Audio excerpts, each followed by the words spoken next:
Have you ever stopped to think what sets some people apart as they age? Those rare souls who seem to glow brighter with every passing year? Imagine being 60, 65, maybe even 75, and still living with a spark that turns heads, warms hearts, and inspires everyone around you. What if I told you that it's not luck or genetics, but a handful of remarkable habits that make you a true gem in a world where many just fade into the background? In this video, we're unveiling 7 extraordinary things that, if you're still doing between 60 and 75, mark you as one of a kind. These aren't just habits, they're proof of a life lived with grit, grace, and a zest that defies time. Stick with us until the end, because by then, you'll not only see why you're exceptional, but also how these traits can light the way for a richer, fuller life, for you and those you love. Plus, I'll share some personal stories and reflections that might just hit home in ways you didn't expect. Before we dive in, if this strikes a chord, please hit that like button. It helps me share these gems with more people. If you're new here, subscribe and turn on the bell so you don't miss a thing. And if you're ready to discover what makes you rare, drop a 1 in the comments. I'd love to know you're with me. Now let's get started.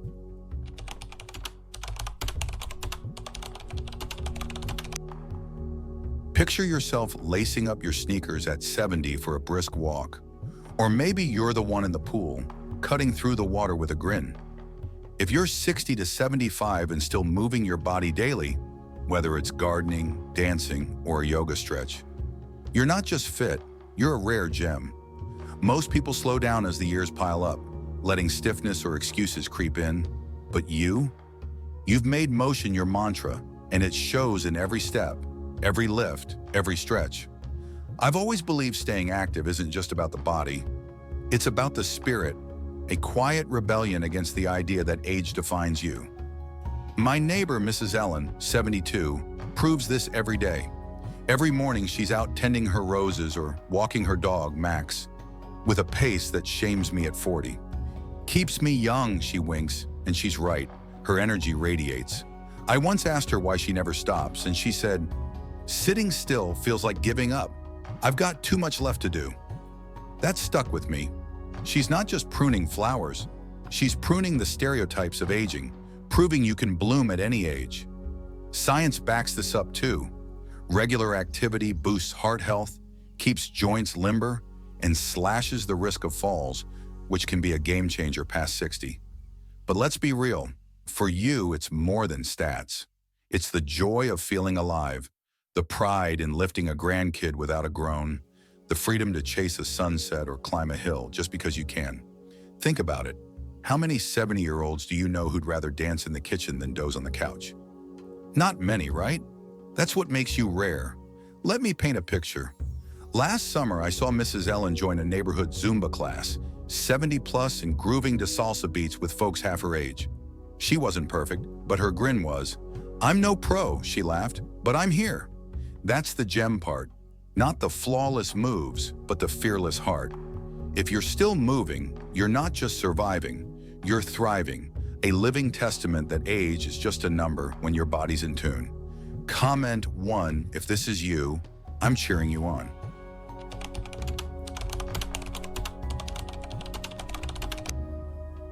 Ever catch yourself flipping through a novel at 65? Puzzling over a Sudoku grid at 73? Or maybe even downloading an app to learn French at 68?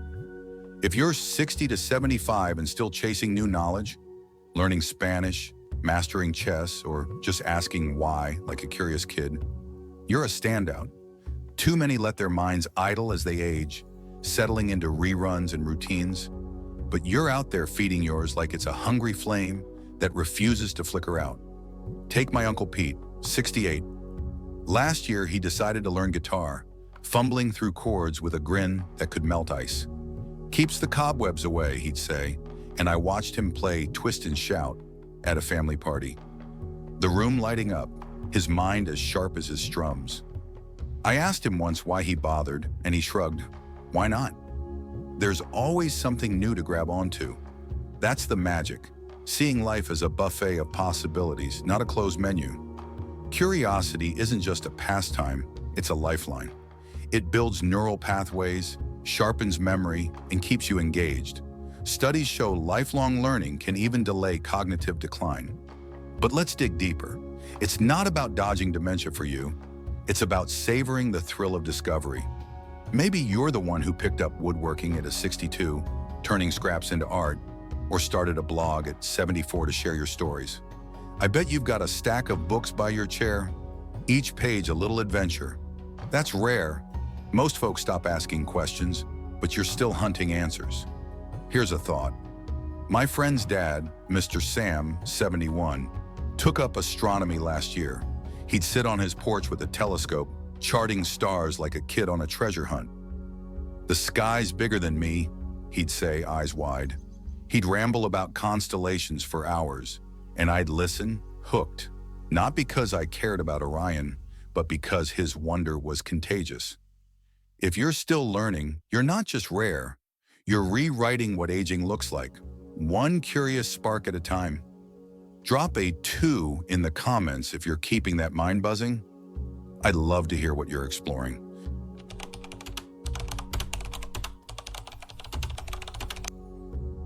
Imagine sitting at 71 with a friend over coffee, laughing about old times, or calling a grandkid at 65 just to hear their voice crackle with excitement.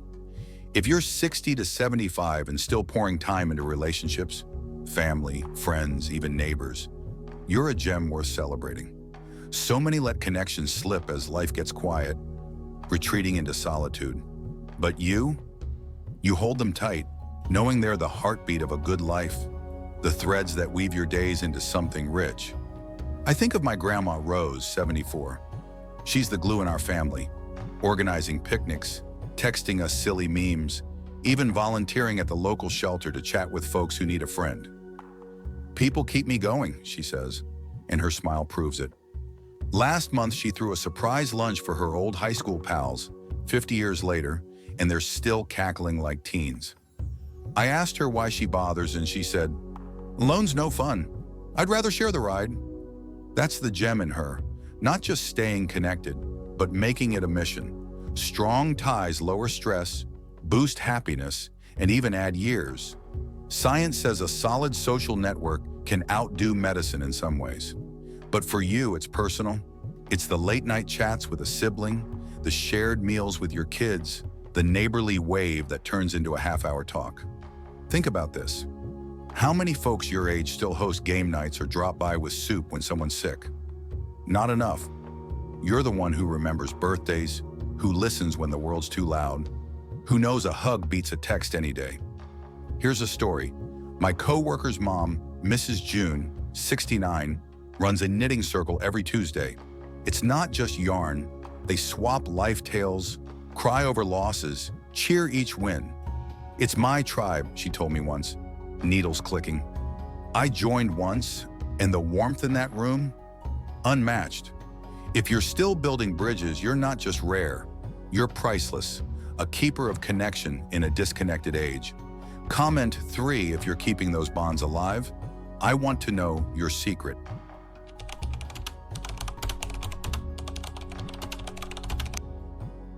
Ever sit down at 67 to tweak your budget, or smile at 70 knowing your savings are solid enough for a spontaneous trip? If you're 60 to 75 and still handling your finances with savvy, planning, saving, living within your means, you're a rare breed. Plenty of folks coast into retirement unprepared, scrambling or stressing. But you've got a grip on your wallet that's as firm as your handshake, a steady hand on the wheel of your golden years. My friend Mr. Lee, 69, is my hero here. He retired 5 years ago, yet lives comfortably, trips with his wife to the coast, gifts for his kids, all because he planned like a chess master. "Money's freedom," he told me once, sipping tea on his porch. I pressed him for details and he laughed. Started saving at 30, never stopped. Small moves add up. He's right. Financial security cuts worry, opens doors, lets you focus on what matters. I've seen him buy a grandkid a bike without blinking, not because he's rich, but because he's smart. Let's break it down. You're the one who tracks expenses, who knows the difference between want and need, who stashes a little extra for rainy days or sunny ones. Maybe you've got a spreadsheet or just a knack for saying no to impulse buys. I bet you've got tricks, like negotiating bills or clipping coupons, that younger folks scoff at, but they work. It's not about hoarding, it's about peace, about knowing a curveball won't break you. Here's a twist. My Aunt Sue, 66, turned budgeting into a game. She'd challenge herself to cut $50 a month, then treat herself to a coffee with the savings. Keeps me sharp, she'd grin. If you're still juggling dollars with wisdom, you're not just rare. You're a rock, a master of stability in a shaky world. Drop a 4 in the comments if this is your strength. I'd love to hear how you do it.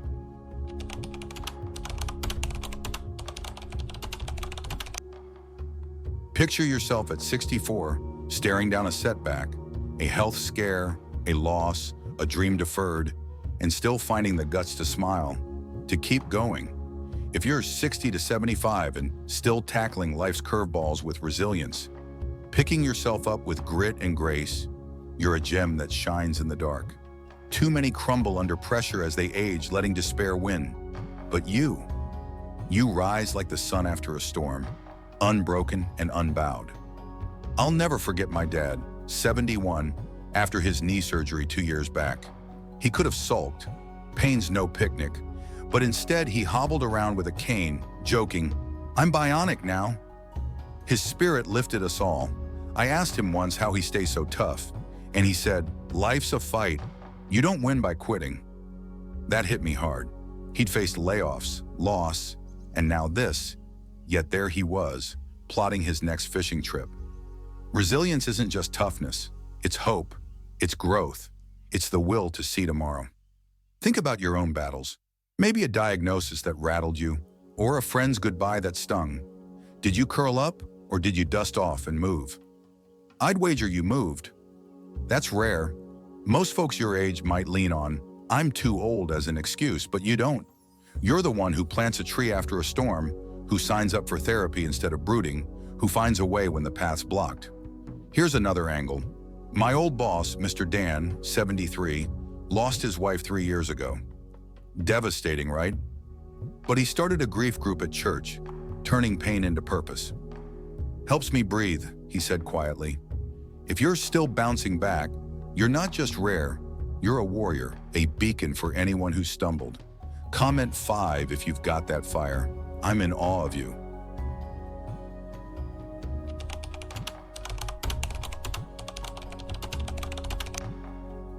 Ever wake up at 72 with a reason to get out of bed? Maybe tending a garden, mentoring a teen, or painting a canvas that tells your story. If you're 60 to 75 and still living with purpose, chasing what lights you up, you're a treasure. Many drift into apathy as years roll by, letting days blur into gray. But you've got a compass that keeps you pointed toward meaning, a north star in a fading sky. My Aunt Clara, 66, found hers in teaching kids to read at the library. "It's my spark," she says, eyes gleaming as she describes a shy boy who now devours books. I visited once. Those kids swarmed her, hanging on her every word. She's not just teaching, she's igniting futures. Purpose fuels health. Studies link it to longer life, lower stress. But for you, it's the joy of mattering, of leaving a mark beyond yourself. Let's dig in. Maybe you're the one coaching Little League at 70, or baking pies for charity at 63. I bet you've got a corner of your life, a hobby, a cause, that feels like home. For me, it's my mom's garden at 67. After Dad passed, she turned soil into solace, growing veggies for neighbors. "Keeps me tethered," she told me, dirt under her nails. That's rare. Most folks stop seeking why, but you've got yours locked in. Here's a gem I met. Mr. Ray, 75, fixes bikes for kids in his garage. "They need wheels, I need work," he chuckled. He's not rich, but he's rich in purpose. If you're still driven, you're not just rare, you're a gift, a living lesson in meaning. Drop a 6 in the comments if purpose pulls you forward. I want to know what it is.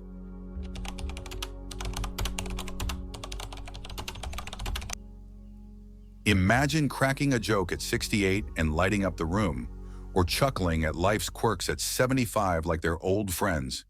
If you're 60 to 75 and still embracing laughter, finding humor in the chaos, keeping things light, you're a gem that sparkles. Too many let joy fade with age, weighed down by gravity or gloom. But you've got a grin that's contagious, a chuckle that cuts through the noise. My buddy George, 73, is the king of this. At a diner, he quipped to the waitress, "I'm too old to count the candles, but young enough to make bad decisions." She roared, and so did we. I asked him later why he's always joking, and he said, "Beats crying, doesn't it?" He's on to something. Laughter lifts spirits, eases pain, connects us in ways words alone can't. Science says it drops stress hormones, boosts immunity, but for you, it's simpler. It's joy, pure and loud. Picture this. George once tripped at a picnic, spilling his drink, and laughed. "Guess I'm still a klutz." Everyone joined in. Not at him, with him. That's rare. Most folks your age might grumble or hide, but you find the funny. Maybe you're the one teasing grandkids or giggling at a sitcom no one else gets. I bet you've got a go-to line that cracks people up every time. Here's a twist. My cousin's grandpa, Mr. Ed, 70, does impressions. Think terrible Elvis or a spot-on grumpy cat. "Keeps me loose," he says mid-howl. If you're still laughing, you're not just rare. You're a healer, a burst of light in a dimming world. Comment 7 if you're keeping the giggles alive. I'd love a dose of your humor.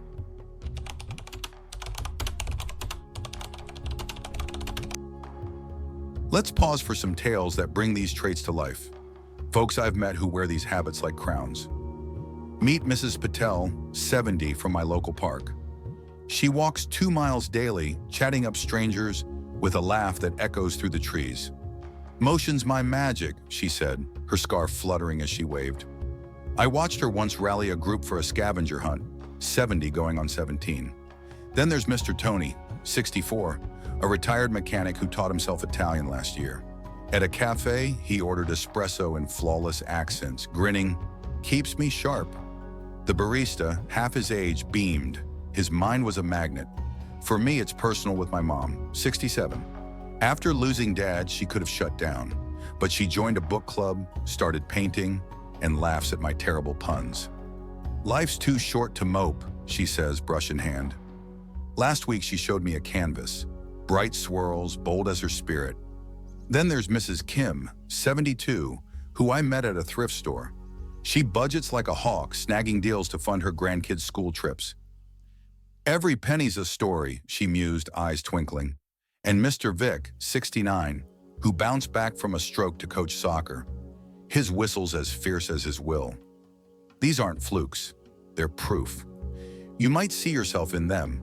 The mover, the learner, the connector, the planner, the fighter, the dreamer, the joker. They're rare because they choose to be, and so do you.